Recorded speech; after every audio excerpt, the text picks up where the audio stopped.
Have you ever stopped to think about the strange phrases we use every day without a second thought? We say things like break the ice or spill the beans as if they've always existed. But behind each of these common expressions lies a hidden history, sometimes funny, sometimes shocking, and often completely unexpected. These phrases are like little time capsules, preserving forgotten stories from centuries past. Take the simple saying, kick the bucket. It sounds harmless enough, just another way to say someone has died, but its origins are far from peaceful. One theory traces it back to 16th century England, where prisoners sentenced to hanging would sometimes stand on an overturned bucket. When the executioner kicked it out from under them, their legs ended with a literal kick. Another grim explanation comes from slaughterhouses, where animals were hung from beams called buckets, and their final struggles involved kicking against them. Either way, it's a dark contrast to how casually we use the phrase today. Then there's turn a blind eye, which comes from a daring act of defiance at sea. During the Battle of Copenhagen in 1801, British Admiral Horatio Nelson was ordered to retreat by his commanding officer.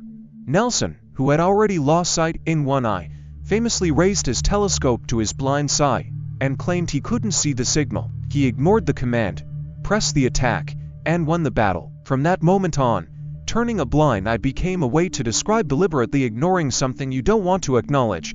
Ever told someone to hold your horses? This phrase gallops straight out of the age of horse-drawn carriages. Reckless drivers would whip their horses into a frenzy, charging ahead without caution. To get them to slow down, people would shout, "Hold your horses." Over time, the expression shifted from literal reins to a general plea for patience. The phrase spill the beans has nothing to do with clumsy kitchen accidents. Its roots go all the way back to ancient Greece, where voting was done in secret by dropping beans into jars, white for yes, black for no. If someone accidentally knocked over the jar before the votes were counted, the results were revealed prematurely. So spilling the beans meant giving away information that was supposed to stay hidden. Piece of cake sounds like a light-hearted way to describe something easy, but its history is more complicated. One theory traces it back to 19th century America, where enslaved people were forced to perform in cakewalks, dance contests, where the winner received a cake. These dances mocked the exaggerated manners of the wealthy, but over time, the term cakewalk came to mean something effortless, eventually evolving into piece of cake. If you've ever accused someone of barking up the wrong tree, you're using a phrase straight out of hunting culture. Raccoon hunters used dogs to track their prey, but sometimes the dogs would get confused and bark at the wrong tree, while the raccoon escaped elsewhere. The saying stuck as a way to tell someone they're pursuing the wrong lead or making a mistake. Even the cheerful expression "saved by the bell" has a dark past.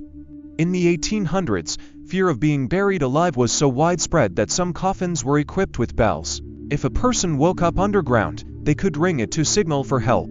Being saved by the bell literally meant escaping a horrifying fate. Today, we use it for much less dire situations like narrowly avoiding a missed deadline. The phrase "the whole 9 yards" has sparked endless debates about its origin. One popular theory ties it to World War II fighter pilots, whose machine gun ammunition belts measured 27 feet, about 9 yards. Firing the entire belt meant going all out in a dogfight. Another theory links it to sailing ships, where the 3 mainsails were each 3 yards long, totaling 9 when fully rigged. Either way, the phrase means giving everything you've got.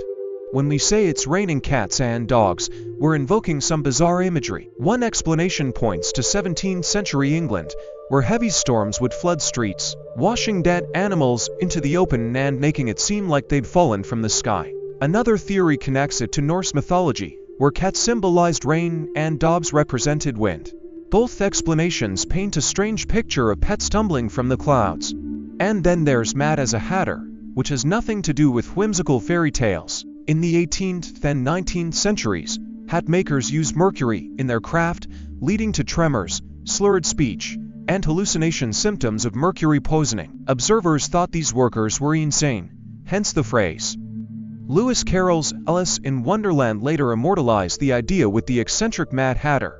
But the real story is much darker. These everyday phrases are more than just words, they're fragments of history, carrying stories of forgotten battles, old fears, and long-lost customs. The next time you use one, remember that you're not just speaking, you're keeping a piece of the past alive. Language is full of surprises, and even the most ordinary sayings can have the most extraordinary origins. Hey there, if you're enjoying this video and appreciate the effort behind it, don't forget to like this video.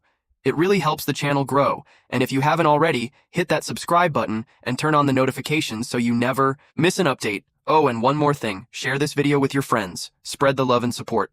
Alright, now let's get back to the video. Let me know if you want any tweaks.